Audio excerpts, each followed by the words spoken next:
Bienvenidos a nuestro curso virtual de Economía para el nivel preuniversitario. Les saluda el profesor Andy Ortiz Tomasto. El día de hoy vamos a conversar brevemente sobre la empresa.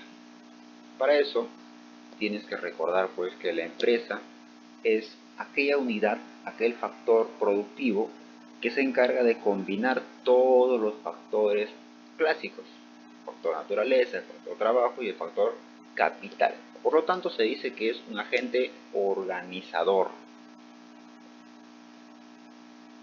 Visto eso, conozcamos algunas de sus características. Por ejemplo, se dice que la empresa tiene un fin económico, el cual es generar bienes y servicios. Y para eso pues hay todo un proceso, ¿no? Todo un proceso sobre qué se va a producir, porque hay que ver los costos, la demanda de producto, la competencia, tipo de contrataciones, el inventariado, es decir, muchos factores entran a tallar en la mentalidad del empresario, la mentalidad de aquella persona que está dispuesta a iniciar un proceso económico. La empresa también tiene un fin mercantil, y es que de nada sirve que esos productos o servicios que se hayan creado se queden en la empresa, se queden en la fábrica. Tienen que ser distribuidos, es decir, mercantil, distribuidos a los diferentes mercados donde va a ser intercambiado y donde las personas pueden adquirir este producto. Es decir, se basa en el intercambio también de esos bienes y servicios por dinero. Tiene un fin lucrativo, y es que toda empresa siempre busca maximizar ganancias. No hay empresa que no busque ganar. En todo caso ya no sería una empresa, ¿no? Sería una labor social. Y por último, las empresas tienen un fin social, y eso está relacionado con la calidad del producto que se está vendiendo, porque tiene que generar beneficio a la sociedad. Por ejemplo, ¿no? Si se va a vender alimento y el alimento cae mal a la población, es obvio que no está cumpliendo con este fin social, se le va a hacer un cargamontón en la sociedad y la empresa puede llegar a quebrar con ese problema, ¿no? Y hemos visto ejemplos de los atunes que vienen con pequeños microorganismos, con gusanitos que no deberían estar ahí, pues porque hace daño, perjudica a la población. No está cumpliendo esa empresa con su fin social. Conozcamos la clasificación de las empresas según la propiedad, según el dueño, según el propietario. Vamos a encontrar empresas privadas donde el dueño pues es una persona particular. Acá tenemos un ejemplo que es Movistar. No le pertenece al Perú, es una empresa privada, incluso de otro país, ¿no? Y puede ser nacional también en algunos casos, ¿eh? Hay empresas privadas nacionales, en este caso es un ejemplo de extranjera. Y vamos a tener empresas públicas, que son empresas que le pertenecen al Estado, como el Banco de la Nación, por ejemplo. Es un banco que se encarga de la administración económica y la distribución de la riqueza entre los trabajadores del Estado. Administra el dinero del Estado, hace el pago de los pensionistas, de ahí sale el dinero para que cobren los trabajadores del Estado, los médicos, los policías, los profesores, etc.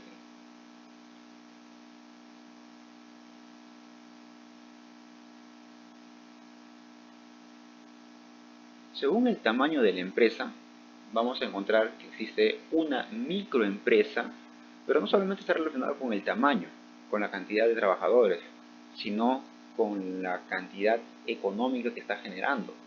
Por ejemplo, la microempresa tiene como máximo 10 trabajadores.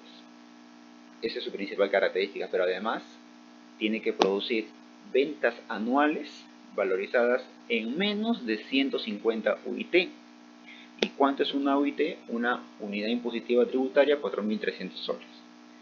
Si producen más de 150 UIT, ya tiene que cambiar su categoría. Estamos hablando de empresas formales, ¿eh? Porque vamos a encontrar empresas informales que de repente tienen más trabajadores y producen más dinero, pero está catalogado como microempresa. Pero estamos hablando ahorita solamente de empresas formales, registradas, todo. Entonces la microempresa tiene hasta 10 trabajadores y con ventas anuales de menor a 150 UIT. En el siguiente rango vamos a encontrar empresas pequeñas, ¿no? En el caso de microempresas podemos encontrar, por ejemplo, panaderías. Ese es el típico ejemplo. Hay unas cuantas personas que se encargan de elaborar el producto, unas cuantas personas que venden y no superan los 10. Bodegas, microempresas. Incluso las microempresas son esos negocios muy de moda, estaban de moda hasta antes de la pandemia, que son ventas por internet, donde una o dos personas se encargan de vender varios productos, ropa, se encarga de vender cosméticos, pero siempre bajo la vía legal, ¿no? Con un nombre, con un registro y todo eso. Una pequeña empresa que tiene entre 11 y 50 trabajadores, pero cuyas ventas anuales no superen los 850 UIT. Acá tenemos pues una fábrica, por ejemplo, entra a tallar acá, un colegio, tiene alrededor de 50 trabajadores en promedio. Una mediana empresa que ya tiene más de 50 trabajadores, pero como máximo 100 trabajadores, hasta 100 nada más. Y las ventas anuales son pues mayores a 850 UIT. Ya es una empresa con gran cantidad de trabajadores, como por ejemplo los supermercados. Y por último, una gran empresa que tiene de 101 trabajadores a más y las ventas superan los 850 UIT. Acá hay una fuerte inversión, una fuerte cantidad de capital que está ingresando para el desarrollo y el auge y el éxito de esta empresa, ¿no?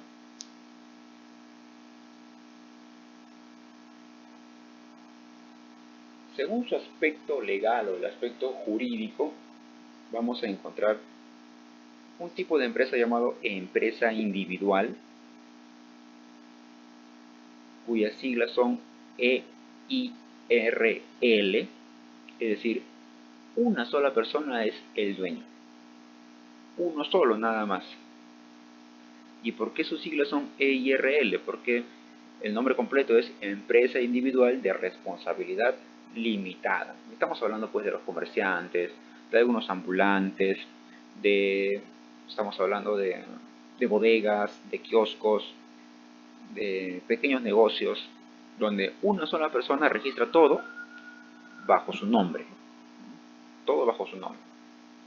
Y por otro lado tenemos las sociedades de mercantiles, en las cuales ya existen socios, varias personas que aportan, puede ser dinero, puede ser productos, herramientas, terreno, o solamente puede ser que administre la empresa, pero ya forma parte de una sociedad. Esta sociedad mercantiles tiene ya varias divisiones y ahora la vamos a conocer.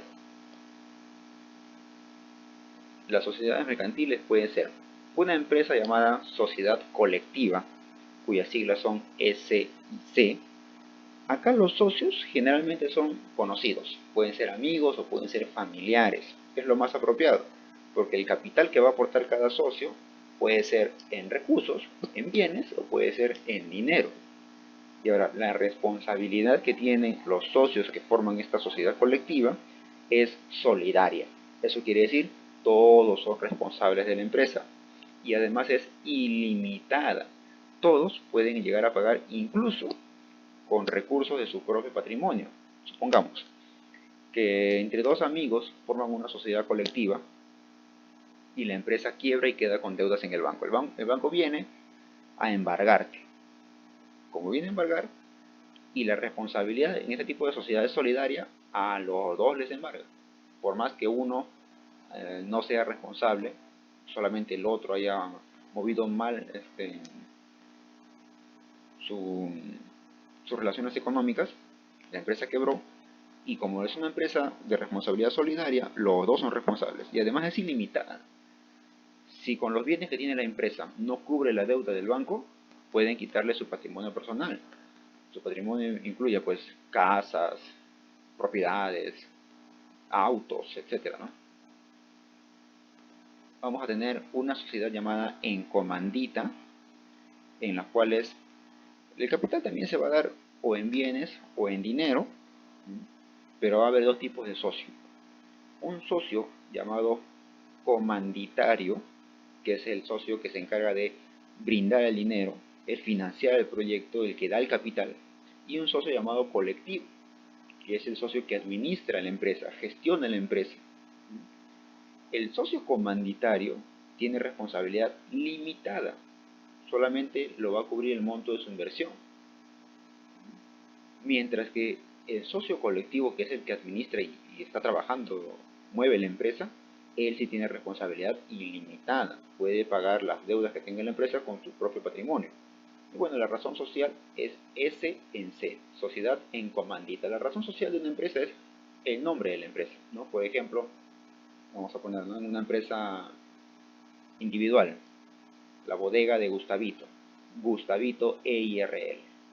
En una sociedad colectiva, dos amigos se han juntado a hacer su empresa, los Befos SC, o sea, sociedad colectiva. En una sociedad en comandita, un grupo de amigos que les gusta el deporte se han juntado para hacer una canchita para alquilar, canchita deportiva, y van a ser los futboleros SNC, sociedad en comandita, donde el socio comanditario da dinero y el socio colectivo administra. Vamos a tener una sociedad de responsabilidad limitada, en la cual el capital que se está dando se le llama participaciones. Es decir, las ganancias son fijas, ya no porcentuales, ¿no? Si por ejemplo se aporta un capital de 5.000, se le dice ya la ganancia va a ser 1.000 mensual, por ejemplo. Ya no porcentual, ya sea que la empresa vaya mal o vaya bien, se le tiene que dar una cantidad fija. No hay mayor derecho sobre la empresa. Se le atribuye económicamente, ¿no? La característica de este tipo de sociedades es que tiene como máximo 20 socios y la responsabilidad es limitada. Su razón social es SRL, Sociedad de Responsabilidad Limitada. Y por último, la sociedad anónima, cuya participación de capital se da en acciones. Eso quiere decir que las ganancias van a ser porcentuales.